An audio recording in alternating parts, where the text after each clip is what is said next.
अस्सलाम वालेकुम dear students last time के लेक्चर में हमने पढ़ा था कि किस तरह से डिज़ीज़ को हम कंट्रोल कर सकते हैं और उसमें हमने देखा था कि कुछ प्रिवेंटिव मेजर्स हैं, कुछ ऐसी डिजीज़ हैं जिनके अगेंस्ट अभी तक कोई ऐसी एंटीबायोटिक्स या फिर ऐसी वैक्सीन डिस्कवर नहीं हो सकी।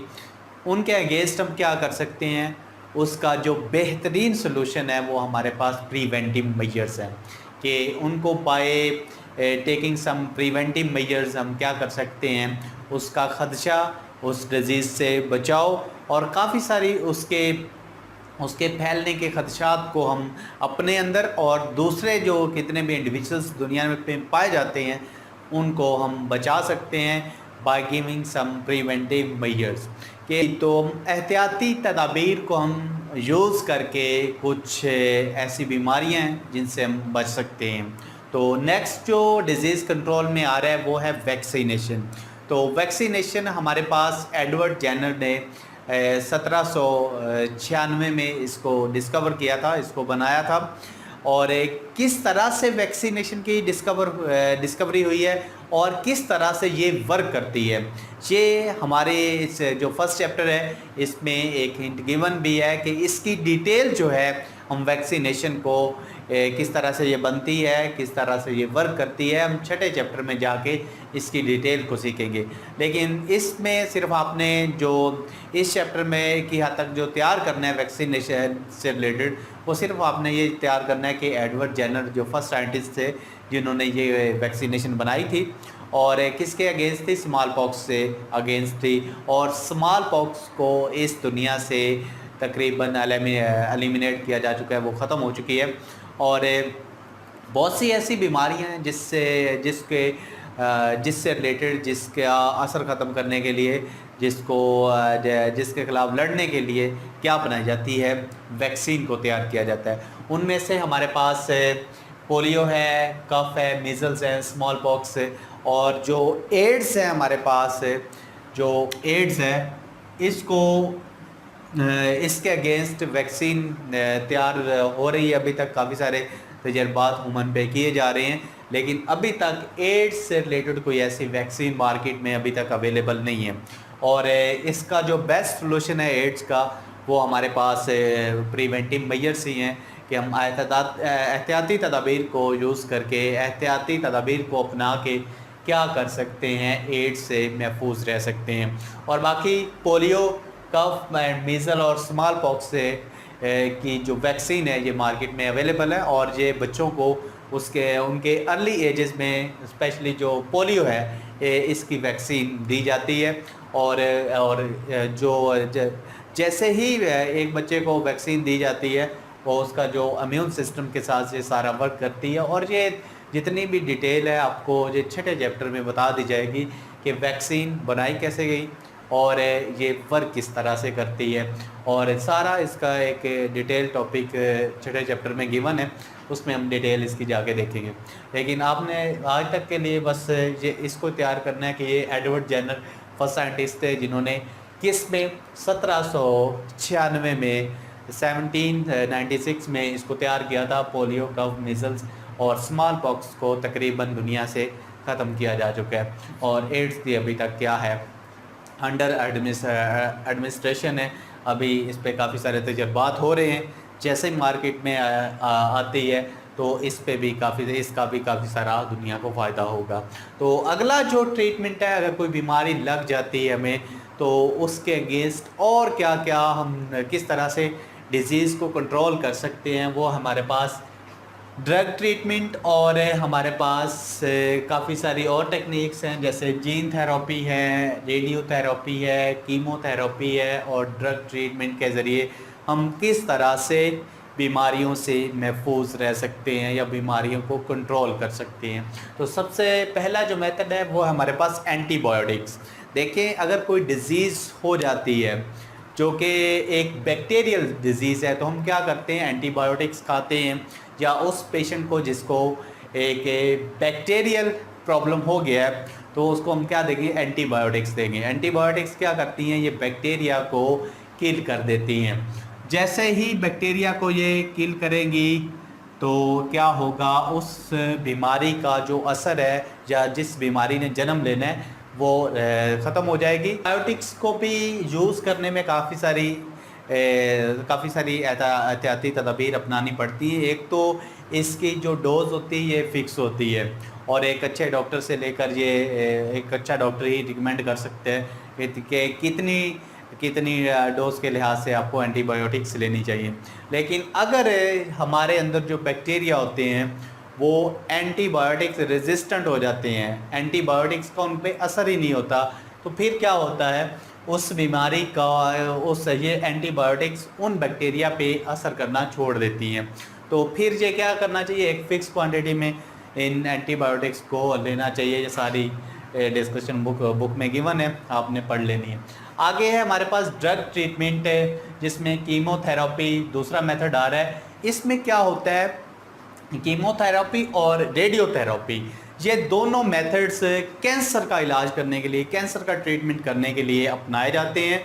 कीमोथेरेपी किस तरह का मेथड है और रेडियोथेरेपी किस तरह का मेथड है, ये आपको हम बता देते हैं। कीमो का मतलब होता है केमिकल और थेरेपी का मतलब होता है हमारे पास ट्रीटमेंट।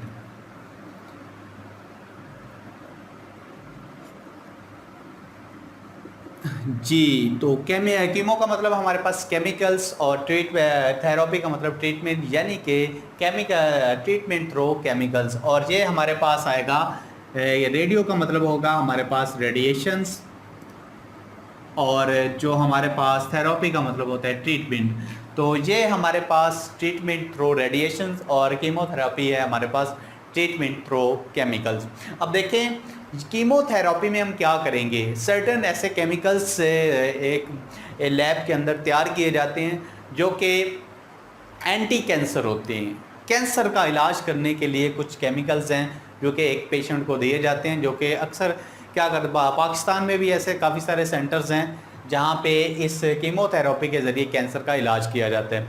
लेकिन इसमें कौन कौन से ऐसे साइड इफ़ेक्ट्स हैं इस मेथड के कि कीमोथेरेपी को हम यूज़ करके कौन कौन से ऐसे नुकसान भी हमें उठाने पड़ सकते हैं, वो भी हम देखते हैं इसी लेक्चर में। सबसे पहले देखेंगे कीमोथेरेपी में होता क्या है। Certain anti cancer chemicals are given to patient at regular intervals. एक ख़ास किस्म के केमिकल्स पेशेंट को दिए जाते हैं, ख़ास वक्फे के बाद वो क्या करते हैं, कैंसर को ख़त्म कर सकते हैं। कैंसर को से इस मेथड को यूज़ करके बचा जा सकता है। अब देखें इस मेथड्स के काफ़ी सारे साइड इफ़ेक्ट्स हैं। वो ये हैं कि अगर हम ये वाले केमिकल्स लेते हैं जो कि एंटी कैंसर्स हैं, तो उनका एक साइड इफ़ेक्ट ये होगा कि वो जो हेल्दी पार्ट्स हैं, जो हेल्दी सेल्स हैं, उनको भी वो ख़त्म कर सकते हैं, उनको भी ये मार सकते हैं, किल कर सकते हैं। तो ये एक बहुत बड़ा इसका साइड इफ़ेक्ट है कि हम लेना क्या चाह रहे हैं, एक ट्यूमर है या कैंसर है, तो इनको वर्क तो करना चाहिए एक स्पेसिफिक पार्ट्स तक कि जहाँ पे अगर मुंह पे कैंसर है तो वहाँ पे वो ये वर्क करे, अगर ब्रेस्ट कैंसर है तो वहाँ पे इसको वर्क करना चाहिए, या फिर किसी भी जगह पे अगर कैंसर है तो वहाँ पे ये ट्यूमर पे जाके वर्क करे। लेकिन ये ऐसा नहीं करता, बल्कि ये क्या कर सकता है, जो आपके हेल्दी सेल्स हैं जिनमें कैंसर ट्यूमर है ही नहीं, तो उनको भी ये क्या कर सकता है, ये केमिकल्स जो हम कीमोथेरेपी के ज़रिए से देंगे एक वो क्या करेगा,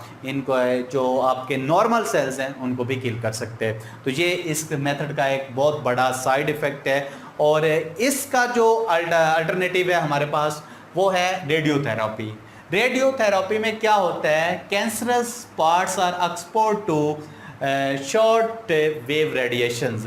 इसमें हम क्या करते हैं, शॉर्ट वेव रेडिएशंस के ज़रिए से थ्रो रेडिएशंस हम क्या करते हैं, कैंसरस पार्ट को एक्सपोज करते हैं उनके सामने, और ये क्या करेगी, सिर्फ कैंसरस पार्ट को, जो हिस्सा जिस्म का कैंसर ज़दा है, उसको क्या करेगी, उनके वहाँ पे उन सेल्स की ग्रोथ को ये क्या कर देगी, स्टॉप कर देगी। एक्चुअली कैंसर है क्या, ये सेकेंड ईयर में हम जाके सीखेंगे कि कैंसर है ये हमारे पास अनकंट्रोल्ड सेल डिवीजन है। जब अनकंट्रोल्ड सेल डिवीजन होती है तो वो कैंसर कहलाती है। इसमें क्या होता है, इसमें सेल्स जो हैं अपने नॉर्मल रेट से ज़्यादा क्या करना शुरू कर देते हैं, डिवीजन करना शुरू कर देते हैं। लेकिन कैसे होगा? समटाइम हम देखते भी हैं, एड्स भी चल रही होती हैं कि अक्सर जो फेस का कैंसर है यहाँ पे ट्यूमर होना शुरू हो जाती है। अक्सर जो सिगरेट के पैक पे भी लिखा होता है। तो देखिए वहाँ पे ट्यूमर होगी, क्यों हुई है ट्यूमर?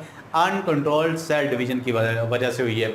अब देखें, अब क्या होगा, सपोज करें कि ये हमारा एक टारगेट एरिया है, जहाँ पे ये एक सेल है, जहाँ पे जिसने जो कैंसरस है, जिसको ऑलरेडी कैंसर ज़्यादा ये सेल है जो है, ये क्या है, अब इस सेल में ऑलरेडी कैंसर हो चुकी है, ये मतलब कि नॉर्मल से एबनॉर्मल हो गया है। अब इस तरीक़ाकार के ज़रिए से किया क्या जाएगा जी? तो ये फ़र्ज़ कर लेते हैं हमारे पास ये एक सेल है जो कि कैंसर ज़दा है ऑलरेडी। तो इसको जो रेडियोथेरेपी के ज़रिए से हम ट्रीटमेंट कैसे करेंगे?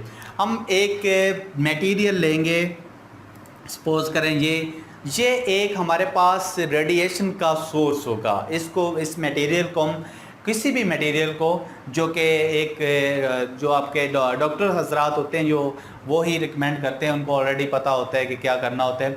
वो एक हम सोर्स लेते हैं, जो किस चीज़ का सोर्स है हमारे पास, ये रेडिएशन का सोर्स होगा। अब इससे ख़ास किस्म की रेडिएशन निकलेगी, जिनकी जो वेव लेंथ है वो शॉर्ट होगी। अब वो क्या करेंगी, इससे टकराएंगी, तो इसके न्यूक्लियस को क्या कर देंगी, ये ख़त्म कर देंगी। तो न्यूक्लियस जब ख़त्म होगा तो इसकी जो न्यूक्लियस की डिवीज़न है ये भी रुक जानी है। तो ये एक ख़ास जो आपका बॉडी पार्ट होता है, चाहे वो स्किन पे हो जाए, चाहे वो आपके फेस पे हो जाए, चाहे ब्रेस्ट कैंसर हो, वो वहाँ पे एक्सपोज किया जाता है उस हिस्से को। और उस हिस्से पे क्या करेंगे हम, शॉर्ट वेव रेडिएशन को पास करेंगी और ये क्या कर देंगी, इस न्यूक्लियस को किल कर देंगी और इनकी फर्दर जो डिवीज़न होना है वो नहीं होगी। तो ये एक बहुत अच्छा मेथड है जिसके ज़रिए से हम क्या कर सकते हैं, कैंसर का ट्रीटमेंट कर सकते हैं। इसके अलावा हमारे पास जीन थेरेपी है। इसमें क्या होगा, डिफेक्टिव जीन को रिपेयर किया जाएगा या रिप्लेस किया जाएगा इफेक्टिव जीन से। डिफेक्टिव जीन्स आर रिप्लेस और रिपेयर बाय सम इफेक्टिव जीन। इस मेथड में क्या करते हैं, जो समटाइम जीन्स में म्यूटेशंस वगैरह आ जाती हैं, तो हम क्या करेंगे, इसमें समटाइम जो जीन थेरेपी है, इसमें जो डिफेक्टिव जीन को निकाल के आइसोलेट करके अलग करके एक इफ़ेक्टिव जीन को डाल दिया जाता है। तो ये वाले मेथड जितने भी मैंने आपको बताए हैं, जीन थेरेपी, ये भी शॉर्ट क्वेश्चन के तौर पर भी पूछ लेते हैं और लॉन्ग क्वेश्चन के तौर पर भी ये क्वेश्चन आ जाता है। इसके अलावा रेडियोथेरेपी है, ड्रग ट्रीटमेंट है जिसमें एंटीबायोटिक्स हैं, और कीमोथेरेपी है। इसमें से कोई भी शॉर्ट क्वेश्चन, एक दो शॉर्ट क्वेश्चन पूछ लेते हैं, या दोनों में डिफरेंस पूछ लेते हैं कि आप कीमोथेरेपी और जीन थेरेपी में डिफरेंस कर दें, या फिर रेडियोथेरेपी और जीन थेरेपी में आप क्या कर दें, डिफरेंस कर दें। तो किसी भी लिहाज से ये क्वेश्चन पूछा जा सकता है जी। तो इसी पेज पे जो हमारी दूसरी डिस्कशन है वो इंटीग्रेटेड डिजीज़ मैनेजमेंट से रिलेटेड है। ये हम ऑलरेडी जान चुके हैं कि इंटीग्रेटेड डिजीज़ मैनेजमेंट क्या है, कि जितने एक डिज़ीज़ से रिलेटेड जितने भी अप्रोप्रिएट मेथड्स हैं, जो प्रॉपर मेथड्स हैं, चाहे वो पूरी कम्युनिटी को इस्तेमाल करके उसके अगेंस्ट एक मुहिम चलाई जाती है, तो वो सारा मेथड्स किस में आता है, इंटीग्रेटेड डिजीज़ मैनेजमेंट में आता है। तो आज का लेक्चर हम यहीं पे ख़त्म करते हैं। आने वाले लेक्चर में आपको क्लोनिंग के बारे में बता देते हैं। अल्लाह हाफिज़।